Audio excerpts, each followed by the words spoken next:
Alors Anatolie, aujourd'hui, vous avez envie de nous présenter Nicolas qui a totalement changé de vie pour le plus grand bonheur des Normands et notamment d'un château normand. Racontez-nous ça. Alors, avant de vous parler de Nicolas et de son histoire, moi j'ai une question pour vous. J'ai peur. Si vous gagniez au loto, qu'est-ce que vous feriez? Je rachète le château de Nicolas. Eh ben moi, pareil, parce que j'ai mis mon plus beau pull de princesse pour parler moi, du château. Moi, je me suis laissé dire qu'éventuellement, s'il y avait mariage avec Anatolie, ça se passerait au château. Directement.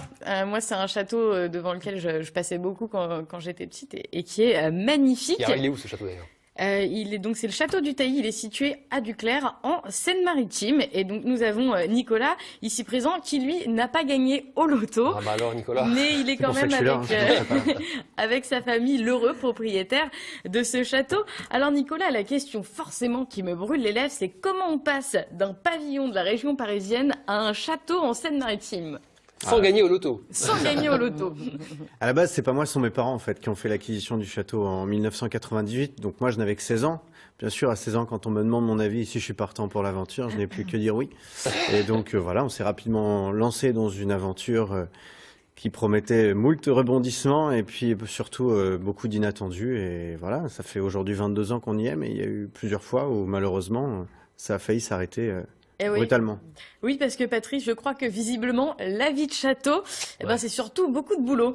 Expliquez-nous un petit peu, Nicolas, c'est quoi le quotidien d'un châtelain?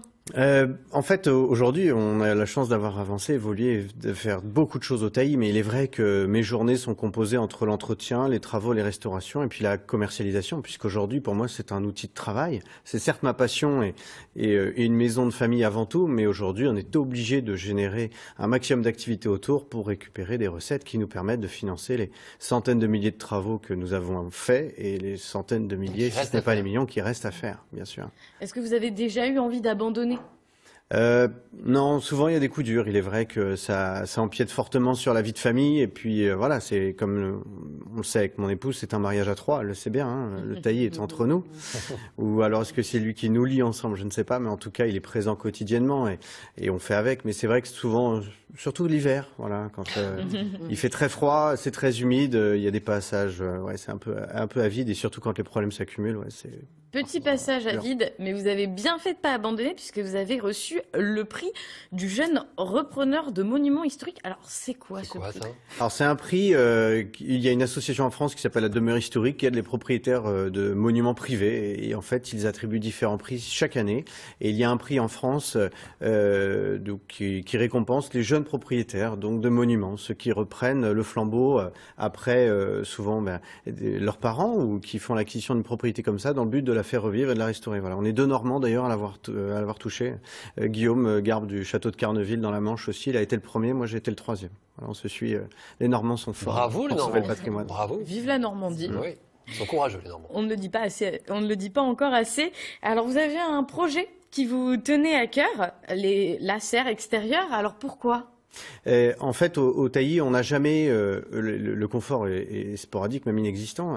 On a toujours financé en fait les travaux, les urgences. Voilà, ce n'est jamais nous qui avons dicté quelle conduite de travaux on allait pouvoir mener, puisque c'est toujours ce qui allait s'effondrer, ce qui allait disparaître, qui décidait des chantiers à venir. Et malheureusement, la serre, donc depuis que je suis arrivé, eh bien, on la voyait dépérir d'année en année. En 2006, on a décidé de faire une estimation des travaux et on a appris qu'il n'y avait pour 100 000 euros. Bien sûr, 100 000 euros pour juste restaurer la serre. Vous doutez bien que, ayant déjà du mal à maintenir le château, la serre était destinée à disparaître. Et donc, on la voyait, on savait très bien que dans 10 ou 15 ans, je l'aurais découpé au lapidaire et puis voilà. Et heureusement, on a été sauvés par Stéphane Bern et donc la fameuse mission patrimoine qui a été lancée en commun avec la Française des Jeux et la Fondation du patrimoine qui nous ont permis de... Justement, comment ça débute une aventure comme celle-ci? Eh ben en fait, la Fondation du patrimoine connaissait notre dossier, savait dans quelle situation compliquée on était, et ils se sont dit on va présenter la serre du Tailly.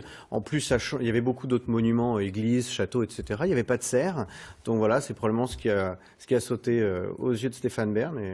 Et ben finalement, ça reste une histoire de loto, Patrice. Ouais. Bah oui, parfait. Donc on peut y aller à partir de quand? Eh bien, on est ouvert tout le temps à partir du mois d'avril, mois de mai. Pour des visites, on fait des visites, beaucoup d'animations. Dormir pas encore, mais bientôt. C'est un projet pour cette année. Bon, voilà, mais pour l'instant, c'est beaucoup d'activités. On fait de très belles animations tout au long de l'année et de belles visites aussi. Bon, bah super.